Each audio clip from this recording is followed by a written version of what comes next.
The space station hung quietly in the black expanse of the galaxy, a gleaming city of steel and glass floating among distant stars. Its lights shimmered like tiny suns, reflecting off the metallic walls and floors inside. It was here that Lyra, a young alien girl with skin the color of pale silver and eyes that glowed faintly like amber, stepped off the transport shuttle. She had been sent here as part of a cultural exchange program, something her people called the Unity Initiative. Humans had agreed to host her temporarily, and she had been assigned to one man, a human named Ethan. Ethan's quarters were small, just a single room with a bed, a work desk, and a few shelves filled with books and tools. There were no extra beds, no couches, nothing that could suggest warmth or comfort beyond the bare essentials. Lyra's first reaction was confusion. Her people valued closeness. Even in their families, they slept side by side and shared warmth. Here, the human had a single bed. There was no invitation to touch, no shared comfort. "Welcome, Lyra," Ethan said, standing at the door. He was tall and lean, with dark hair and calm blue eyes. His voice was polite, almost formal, but friendly in a human way. "I hope your journey was comfortable." Lyra studied him carefully. He seemed kind, but distant. "It was acceptable," she replied, trying to mirror the tone she thought appropriate. She stepped inside, glancing around. The room was quiet, almost too quiet. She felt a pang of loneliness, a feeling she hadn't expected so soon. Ethan gestured toward the bed. "You can put your things there. This will be your room for the next few weeks. Let me know if you need anything." Lyra's instinct was to reach out, to touch his arm lightly in greeting, a gesture of friendship in her culture. But she hesitated, unsure if he would understand. Ethan watched her, his expression calm but firm. I do not wish to offend," she said softly, stepping back. "You won't," he assured her. I have different ways of showing care." Lyra frowned slightly. The concept was strange.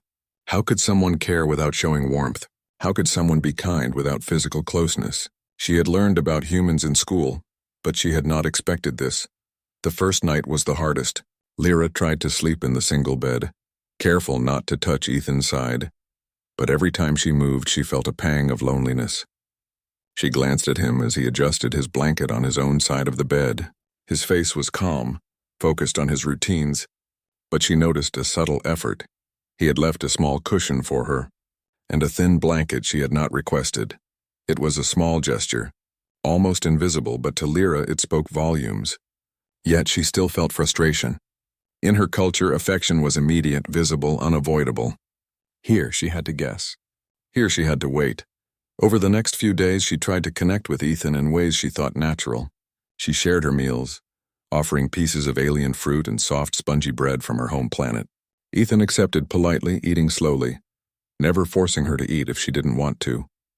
She tried sitting close to him during conversations, brushing her shoulder against his, hoping he would understand her intent. But he remained calm, maintaining the distance he valued. "You can sit wherever you like," he said once when she hovered near him. "But I work best with some space." Lyra's eyes narrowed slightly. Space? How could a connection exist with so much space between them? She wanted to touch, to laugh together, to share warmth in the human way she didn't yet understand. She felt frustrated, her alien instincts urging her forward, telling her she needed closeness, but her mind reminding her to respect boundaries. One evening, Lyra decided to explore the station. Ethan had allowed her some freedom, understanding that part of learning about humans was seeing how they lived. She walked through the corridors, marveling at the vastness of the station, the tiny shops and markets, the hum of machinery that powered everything. Yet no matter how much she explored, she felt the emptiness of the room waiting for her return. When she returned, she found Ethan at his desk, quietly repairing a small device. He didn't look up at first, absorbed in his work. She felt a mixture of admiration and sadness. Humans were capable of quiet focus, of strength without flamboyance. But to Lyra it felt like distance again, a wall she could not cross. "I brought something for you," she said softly, placing a small flower she had found in the station's greenhouse on his desk. It was alien, with petals that shimmered like liquid silver. Ethan looked at it, then at her. A small smile tugged at the corner of his mouth. "Thank you, Lyra. It's beautiful." That simple acknowledgement gave her a small sense of victory. Maybe, she thought, humans showed care differently. Perhaps she just needed to learn how to recognize it. The next day, Lyra tried another approach. She observed Ethan's routines closely, attempting to align her own habits with his. She cooked food he liked, tidied his work area without being asked, even learned the timing of his morning exercises. Slowly, Ethan began to notice her efforts. He didn't respond with hugs or touch, but he adjusted small things. He left extra water for her when she worked late. He saved her a chair near his desk. He occasionally brought her small gifts he thought she would like, such as a bookmark or a small gadget. Lyra watched these gestures carefully, realizing they were human forms of care. She felt a surge of respect for him. Even without physical affection, he was considerate, attentive, and protective. But it wasn't easy. Some nights, she still felt a deep longing for the simple closeness her culture demanded. She would sit on the edge of the bed, staring at the ceiling, wondering if humans could ever truly understand the need for touch, for warmth. One night, Lyra's frustration boiled over. She stepped close to Ethan, letting her hand hover near his arm, hoping he would understand. But he gently stepped back, not in anger, but in calm firmness. "Lyra," he said softly, "I care about you, but this is not how humans show care. You must respect boundaries." The word stung, but there was no malice. Only clarity, a simple rule she had to learn. Lyra's alien instincts fought against it. She wanted to cry, to shout, to demand closeness, but she held back, remembering the flower she had given him, the small gifts he had left for her. She realized care could exist without touch, love without constant presence. The next morning, Lyra awoke to find Ethan had left a small blanket folded neatly at the foot of her side of the bed, along with a cup of her favorite tea. She stared at it, her frustration softening. This was his way of showing care, subtle but deliberate. She felt a small warmth in her chest. Perhaps humans were different, but they were not incapable of kindness. Over the following days, their relationship began to change. Lyra learned to recognize the small signs of human affection, from the way Ethan adjusted the lighting when she studied late into the night, to the way he saved her a seat near the window during meals. She began to respond in her own way, respecting his boundaries while expressing her own culture's warmth through words, thoughtful gifts, and shared stories. Even so, Lyra's struggle continued. Every night when she lay on the single bed, she felt the pull of her instincts, the desire for closeness she could not have. She would glance at Ethan across the room, noticing the small ways he demonstrated care, and she would smile faintly, realizing that understanding took time. The turning point came when a minor emergency struck the station. A small fire broke out in a nearby corridor. Lyra froze, unsure what to do, but Ethan moved quickly, guiding her to safety. His calm voice and steady actions protected her in ways she could never have imagined. In that moment, she understood the depth of his care. Physical closeness was not the only way to protect someone. Humans had their own strengths, subtle but powerful. As the night settled again, Lyra lay on the bed, staring at the ceiling, a soft smile on her face. She still longed for the warmth of her culture, but she had learned that care could exist in many forms. She had begun to understand the human way, and in turn, she felt a growing respect for Ethan. Their journey was just beginning, and Lyra knew the struggle was far from over. But for the first time, she felt hope. Perhaps she could learn to bridge the gap between her culture and his, to find warmth and understanding without breaking boundaries. And perhaps, she thought, that was the truest form of connection. The room was quiet, the hum of the station filling the silence. Lyra closed her eyes, letting the calm of the night wash over her. She felt small but safe, lonely but not entirely without hope. The human beside her, so different yet so steady, had begun to teach her a lesson she had never expected. That love, respect, and care could exist even without touch, even without immediate closeness. And in that quiet understanding, the first seeds of a true bond began to grow.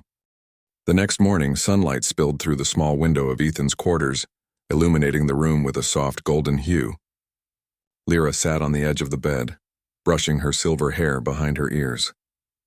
Her mind was still alive with thoughts of the previous night, the way Ethan had guided her through the fire incident. Even without physical closeness, he had protected her, and she could not help but admire him. Ethan entered quietly, holding a small tray with breakfast. He placed it on the desk and looked at her with a calm expression. "Good morning, Lyra. I thought you might like some tea and porridge before your day starts." Lyra smiled faintly, She had begun to notice these small acts, the subtle gestures that showed he cared. "Thank you, Ethan," she said softly. "I appreciate it." He nodded, sitting across from her as she ate. They shared a comfortable silence, each aware of the other's presence without needing to touch. For the first time, Lyra felt that this quiet space between them did not feel cold or lonely. It was a space of understanding, and she found it surprisingly warm. After breakfast, Lyra decided to explore more of the station. She wandered into the greenhouse, a vast space filled with alien and human plants alike. Flowers of every color stretched toward the ceiling, and sunlight filtered in through the translucent roof. Lyra touched the petals of a blue bloom, marveling at its softness. She thought of Ethan, imagining how he would appreciate the order and structure of the greenhouse, and felt a small urge to share the experience with him. When she returned, she found Ethan working on a small project near the desk. He looked up and smiled faintly.